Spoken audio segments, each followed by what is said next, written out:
So today I have to admit I didn't know why I followed the lectionary for this reading this week. Sometimes I go on my own. Sometimes I follow the lectionary. Sometimes I do not. And I found that was a challenge because it's a text I think most of the preachers do not like to talk about. Because it's talk about the Pharisees, those who are in position to teach you, And Christ is not saying good things about these people, So none of us really like to be in this position. So we have no Pharisees, but who you can replace it? Your pastor, your teacher, your leaders, So most of us do not like to be in this zone. But actually the text is very rich to teach us many things.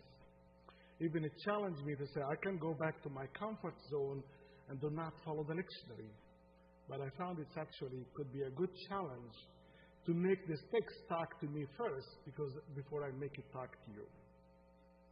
So this is really an unfavorable place for preachers to feel like we are the new Pharisees of this time now, or pastors, or whatever titles we have. Those people with fancy titles, also they are under fire from Christ's words in this text. What can we learn from this wonderful text but seems harsh text at the same time? What can we learn about these people who are somehow portrayed in this picture not in a positive way? Should we really make them like the villain one and just make everything else will be good if somehow we kick these people out of the scene? Or we can learn because these people at the end, they are you and me. One day you can be sitting in the pew, and the other day you can be sitting here taking the place of the teacher. So none of us is immune against being criticized or evaluated by Christ's grace. So actually, I found this text to be a very, very interesting one. And before I dive into this, to know that pastors, preacher, whatever title you have, you are not immune against God's criticism. You are not immune against God pointing fingers at you, regardless if you are taking the position to be here and have the power to preach and teach, or if you are sitting there and listen. And before I dive into that learning that me, myself, and all of us who take a position to be a teacher of the church, we are not immune to get guidance from God, to be even criticized sometimes from God.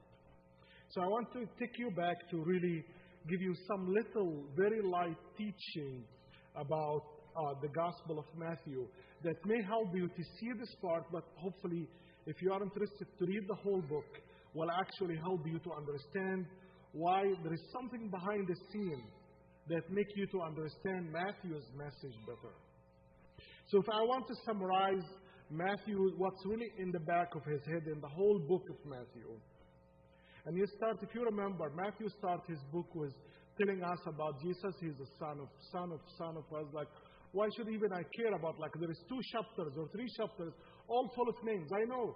I just need Jesus was born out of Virgin Mary and Joseph was her fiancé, and that's what I need. And I know he belongs to David and blah, blah, he goes back to Adam. Why do I care about that? Because really, if you understand where Matthew is coming from, then this genealogy will make sense to you. It will not just be a boring text. It will be really a very meaningful one. There is a problem in his book. Matthew, in all his book, he's trying to prove the idea that Jesus is a Jew. And he's a good Jew. And he's actually a good teacher. If you put this in the center of your eyes every time you read anything from Matthew, then you understand why he's different from the rest of the writers. Because all the time you do not see that, but he's trying to defend the idea that Jesus is one of us. And it's very interesting when we come to the Advent, maybe we'll touch on that. He's the only one for example, will touch on Jesus going to Egypt, and that's definitely make me happy as an Egyptian, But that's really, he's the only one mentioned that about Egypt. Why? Why he care about that? Because he wants to tell the Jew, all our great fathers, any great father was baptized by the idea of somehow he went to Egypt. Go back to history. Abraham went to Egypt. Jacob went to Egypt. Joseph in Egypt. Moses, the big guy, the one who gave them the Torah and everything. So in somehow we say, he is equal to the same people. So in somehow, even some historically, people debate about this really, Jesus really went to Egypt or not. I have no problem about the historical criticism. But that's very important for Matthew to say, he is one of us. And he's like one of the big figures of the Jewish tradition. So he's trying to almost making Christ have a room in the Jewish tradition and elevate Christ to be he's good. He's a good teacher. He's not only a good teacher, he's equal Moses. He's not equal Moses. He's even the one he gave the Torah to Moses. You see how he's trying to sneak Christ's characters inside the story to come up to say Christ is one of us. So if you really understand that, so you're not only putting fire on the Pharisees and the scribes, but he's trying to put the idea that you guys claiming that you are the only one who can translate the Torah, the Old Testament, as we claim it. But he say, who gave it to Moses? Moses is not here anymore. You are thinking that's what Moses understood. And even Moses himself, he may misunderstood something. So how do we end this cycle of misunderstanding? To go to the source. And what is the source? It's God. Who is capable to tell us what God really wants us to know. So you see, that's what behind the scene, and not only just Christ is coming down on the hypocrisy and all of that. Yes, that's part of the scene. But behind the scene is Matthew is trying to say, he is like Moses, and even he is better. Because he's the one who told him that. And I will try to say it in maybe a simpler way. Think about how many books that written about somebody who wrote book. Do you know that? Like think about famous writers wrote a book, and maybe you find like hundreds or maybe at least maybe 10 books that's written to try to understand what the writer meant in his own main book. And especially that's make it more interesting and mystical if the writer is not here anymore, right? Because everybody can speak on behalf of the writer. So when the writer is gone and passed away, that everybody's trying to dig to say, this is the philosophy. This is what he really meant when he wrote that. And we go on and on and on. But the only one who has the right to speak is the writer himself. Because he knows when he wrote the sentence, what he meant by it. What was what is the secret code was behind it. So Christ's problem with these Pharisees was not really personal. Was not only about hypocrisy. Yes, this is all, and we can agree on that. Hypocrisy is none of us will celebrate or say that's something good. But also what behind the scene is trying to tell them. You became so secure in yourself, feeling that you have the full truth. We are the only one who can tell you what really Moses meant when he wrote this down. The power of the Pharisees, they are very, and I'll say it carefully, they were very good, jealous people for their faith. So it's easy to throw dirt on them. But one side of them, they were believing actually they are doing the best thing for God and for themselves. But they didn't know. They didn't know that shifted jealousy and being so passionate about your faith and your religion or your denomination, it's good but also dangerous. Because when you have this kind of passion about feeling that your church is the only true church and everybody else is going somewhere else, but not to heaven. And this is really the dilemma of really when you are so good about and so committed to your faith and you want to give everything your faith. That's something we should celebrate. That's a good. But the risk of that, when you think about the truth, that's lacking the passion to think about what about other people? Does this mean if I'm going to heaven, do I have to say everybody else is not going to heaven because I'm going to heaven? Or the ideologies that say, I love my faith, I love my way, and hopefully by God's grace I'm going to heaven. And this will not prevent me to say other Christians and other people somehow by God's grace may surprise me in heaven. This is a difference. So these people were really so good about they're holding up. They will do everything. They will fight. They were in a lot of time they are fighting with the Romans. They are different from the Sadducees. The Sadducees were more like the guys that will make deals with the Romans to do things. They were good business. The other Jewish group that we call the Sadducees. The Pharisees will be the one that will give a hard time to the Romans because they are not making deal with them. So there is a good side of the Pharisees. But how they lost the good side of them? When they felt that they are the only one who can translate and tell people what God wants to tell them. When they lost the idea that, I am hoping that what I am offering to you is the best interpretation, but it is not the absolute truth. So that's why when they look at and say the power of the Pharisees, just to give you another thing to learn about where their power is coming from. So Moses gave them the Torah, the Ten Commandments, and then it's very simple. Do not kill, do not do this. Easy, everybody know it. And then the group of the Pharisees developed what we call the oral tradition, which means before Moses died, he told some secrets to his small circle that's not written. So yes, you read the sentence, they would say, do not kill, do not do this, but you cannot understand what's the details behind it. So he's telling them this is like, we have the secret to tell you. Even if you have the Torah, it's not enough. Even if somebody tries to tell you, we have the power of telling you what we call the oral tradition. Where the oral tradition came from. From one generation after another, they will say, our fathers told us and we gave it to you. And we are the only one who have the keys to get you into heaven or to hell. And some Christians do that today, right? Some people in Christianity believe about that too. Some of the saints have the key to heaven, This is not our topic for today, but just to remember, this is what's really going. I'm trying to take you to understand what's behind, so when you see the text today, you understand it. So as we see really that Matthew is fighting to say Jesus is one of us. He's a good Jew. And we know his people. He's not a child with no father and no family. He has a heritage. He's connected to people. He connected to David.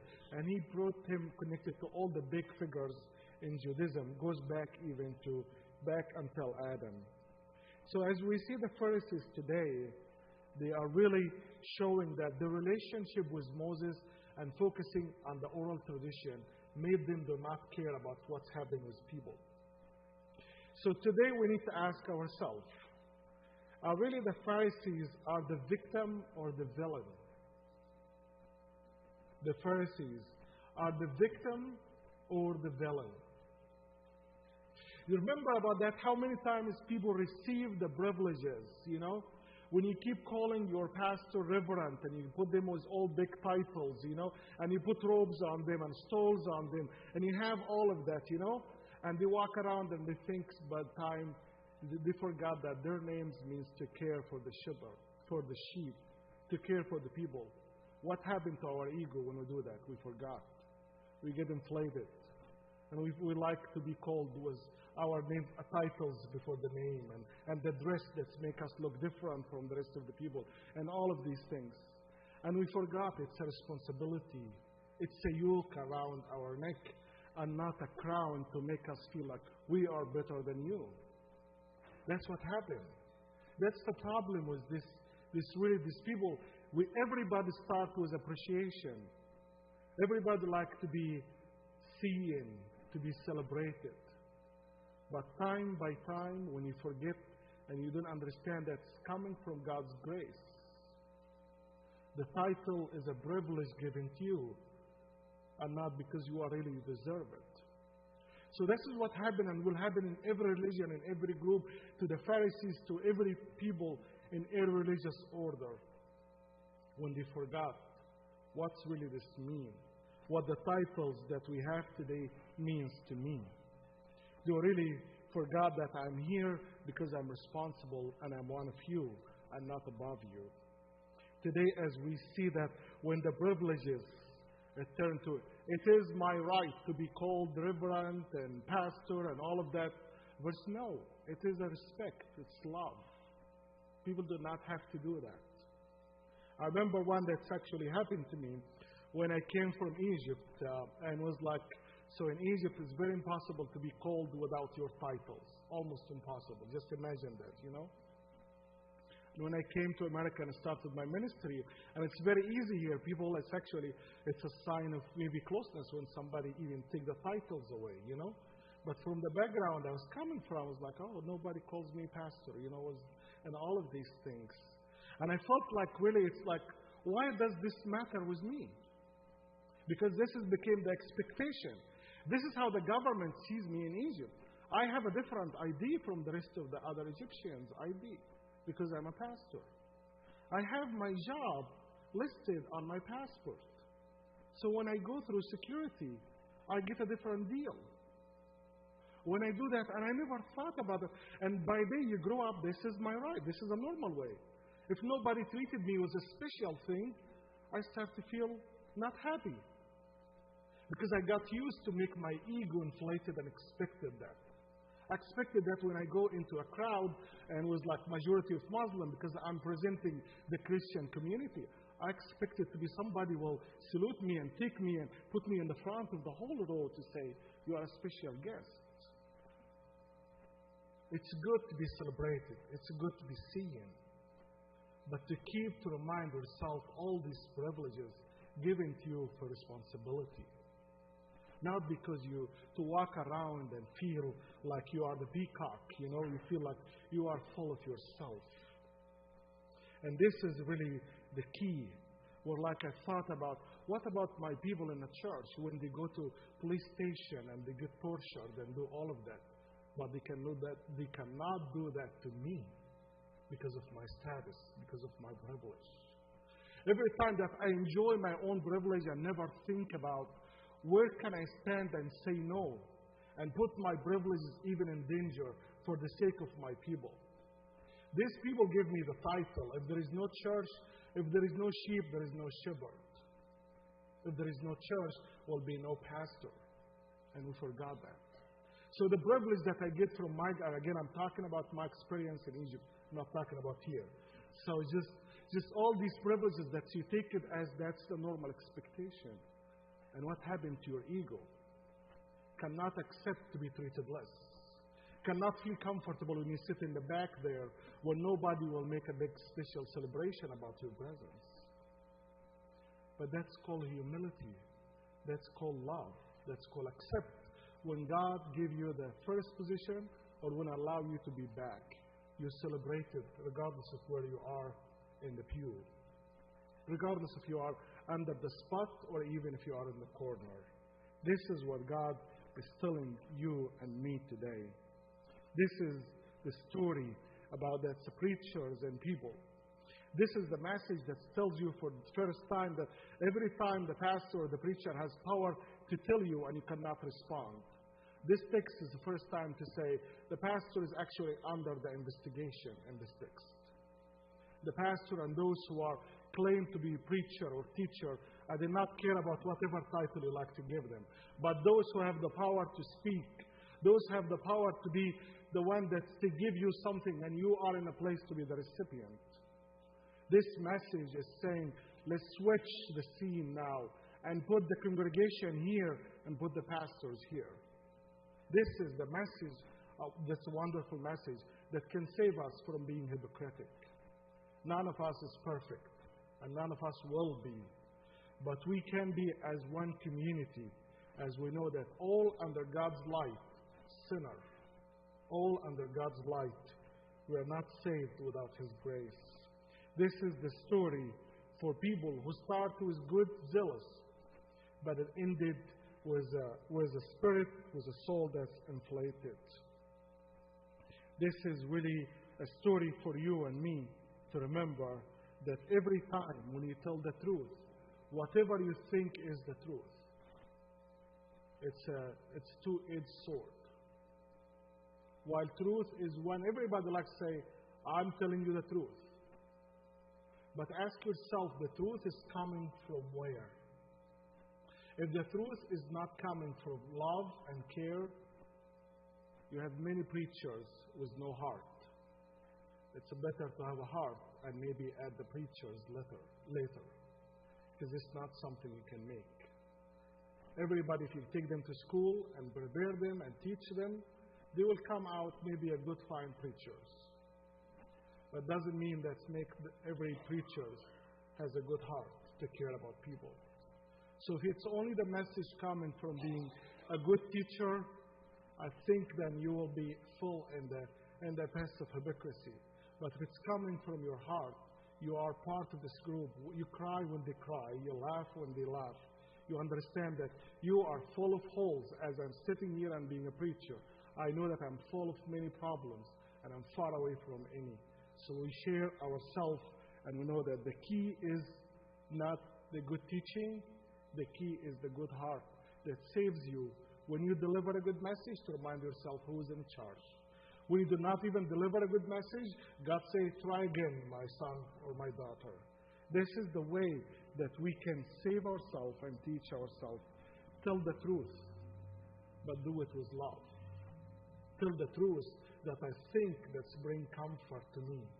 And do not prevent those others to think there is other truth and there is other way. But this is my way, and I love it. And gives me peace and makes me walk on in this life. So my truth is mixed with love. That's why the truth with passion is the way to save the world. The truth with passion is a sword that's ending many lives around us. And I will close with this really story that really experienced when I was in Egypt. I was privileged to serve the most marginalized group in Egypt who lived in the desert. So Egypt is 95% is a desert. So when you live in Egypt, only life in Egypt is the two banks of the river Nile. So really, if you took the Nile out of Egypt, there is no Egypt at all. So only the 5% is the two green land on the both sides of the Nile. The farthest you go there, that's fully desert and very bad, very, very bad situation. So there's a lot of poor people living in the green area. But if you are poor of the poor, you go out because land is cheap in the desert. Water is very short. Everything was very difficult. And my church was really start to establish a way to reach out to those people. They have no churches. The majority are Muslim, but we have a few Christian family live in a very poor situation, little water. Everything is very difficult there. So sometimes the Presbyterian went to have outreach, and then when the Coptic Orthodox heard that we started a mission, they started to go after us to fight to convert them to be Coptic Orthodox, because we are the bad guys, they are afraid. So anyway, one of the story, without going into the details about 5 Christian different denominations, so for the Coptic Orthodox, they have a very strict diet when you fast. So they fast I forgot how many days before Advent, 40-something days. Before Lent, for 50-something days. I'm not accurate, but it's that long. It's not only that many days, but they have a very strict diet about what you can eat and cannot eat. And if you break the diet, your fasting is useless. It's very strict. And most of that, you cannot eat protein like meat, eggs, milk. So it's mainly vegan diet, just mainly really vegetables and other things. So the guy that we were visiting, a very, very humble guy who doesn't know, a very humble farmer who doesn't know how to read and do anything in Arabic. And then when the priest goes, he tells him how you should fast. So when I visited him, say, Pastor, they're really telling us not to eat this and that. And what about you guys? How do you fast? So we are the easy guys, Just we are simple. We have no restrict on the diet and all. Eat whatever. Just pray and have a day and whenever you want to break your fast, just eat whatever you want. Oh, that's really nice. But I told you, me, Pastor, I feel really in a big conflict between both of you. Which way is the right way to fast? And he told me one thing. He said, then I am fasting, and I didn't know that I am fasting according to the church, not by choice, by poverty. Because I have all the less that the priest is telling me not to eat, I cannot eat because I have no money for that. And this kind of like broke my heart to remember that how for me as two clergy we are fighting over the ideology, and we forgot these guys really cannot eat. So see, if it's about just what I'm eating, by poverty level, I'm a good Coptic Orthodox. It's not really by choice. And that's reminding me about how many times we're fighting in the philosophical, theological arena